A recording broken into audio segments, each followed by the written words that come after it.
Hey guys, in this video, I will be testing out the new artifact set on Kokomi, calculating and comparing her DPS value to the team, before and after using the new set, and share my thoughts about this set for other healers as well. The damage of the new Ocean-Hued Clam artifact set can now be calculated using the latest version of our DPS calculator. You can make a copy of it by visiting the link in the description below.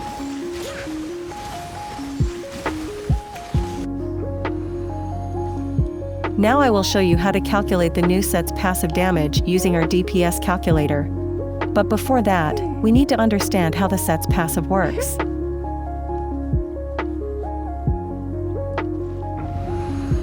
When a character equipped with the Ocean-Hued Clam set heals any characters, including him or herself, a foam bubble will appear and it will contain a power value that comes from the total amount of healing performed to every characters.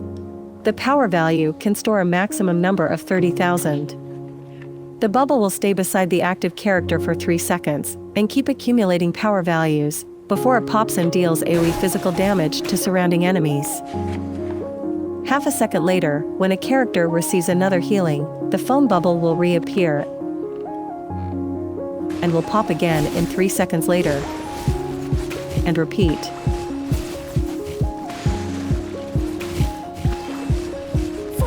The damage dealt by the foam bubble pop is based on its stored power value, times 0.9, and can be affected by enemies' physical resistance.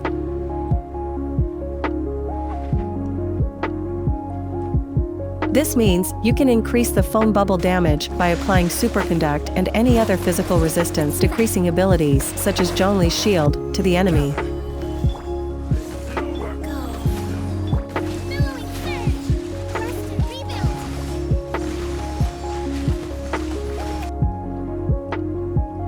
However, you cannot increase the foam bubble damage using Physical Damage Goblet. Now that we understand how it works, we can start inputting the numbers into our DPS calculator. Here are Kokomi stats, using the Thrilling Tales of the Dragon Slayer book, 2-piece Maiden set and 2-piece Heart of Depth set, and 20 good substats value as her baseline. And that is her DPS when she uses her elemental skill and elemental burst to do damage while healing the team for every 20 seconds.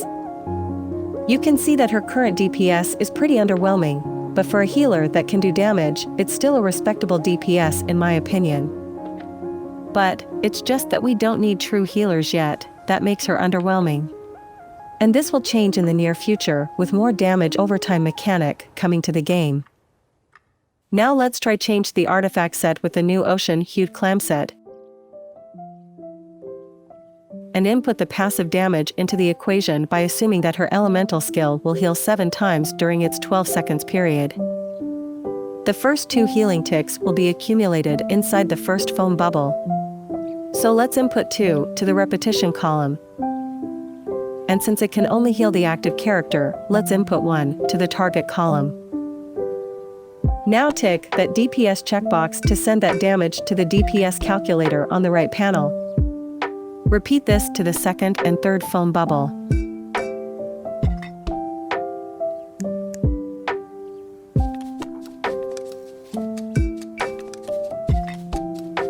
And for the fourth bubble, since Kokomi can only heal 7 times, let's put 1 to the 4th repetition column there.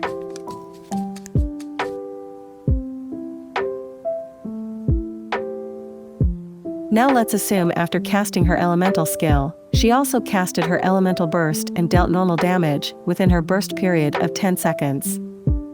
By analyzing my own video, I can see that she's doing 2 normal hits before the first bubble popped, 4 normal hits before the second and third bubble popped,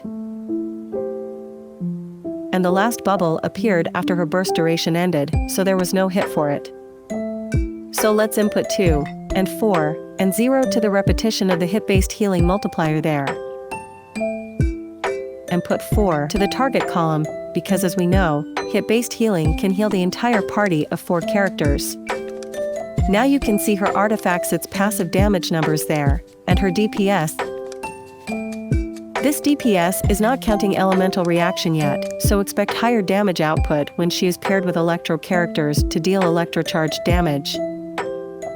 To put into perspective, a 5-star main DPS usually have around 11 to 14k DPS, using their 4-star weapons as you can see from my other DPS calculation videos. Even though her DPS is somewhat low, even when acted as a main DPS, it's still better to do that kind of damage when your party members needed the healing. Especially, with the ever-increasingly damage over time mechanics in the near future, sustainable healers like Kokomi, Qiqi, and Barbara can still provide a great DPS value to the team while maintaining the team health at full bar. With Kokomi and Barbara, you can also use the 3 stars Thrilling Tales of the Dragon Slayer book to provide 48% attack buff to your main DPS. This 48% attack buff can give your main DPS around 2k DPS increase for 10 seconds in every 20 seconds rotation. Now let's calculate her DPS value as an off-field healer only, assuming party-wide healing is not needed. We can do this by simply deactivating her elemental burst and normal attack columns.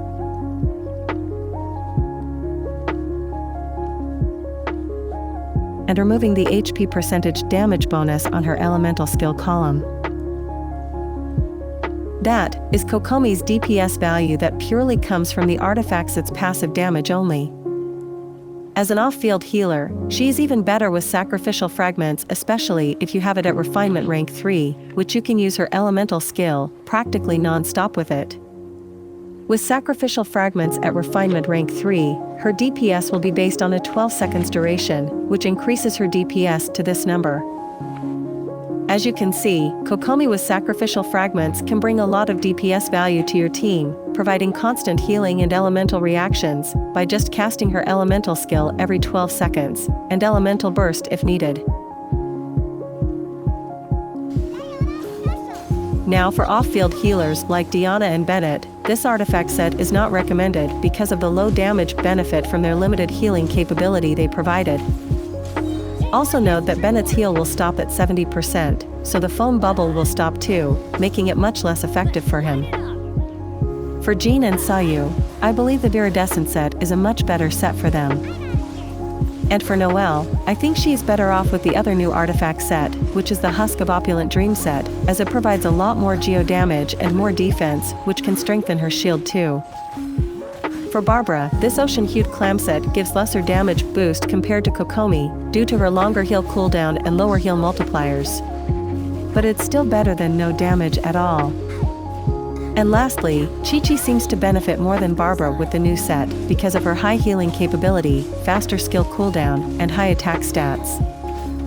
And due to her elemental skill being cryo, she can apply superconduct easily, and thus increasing the bubble damage immensely.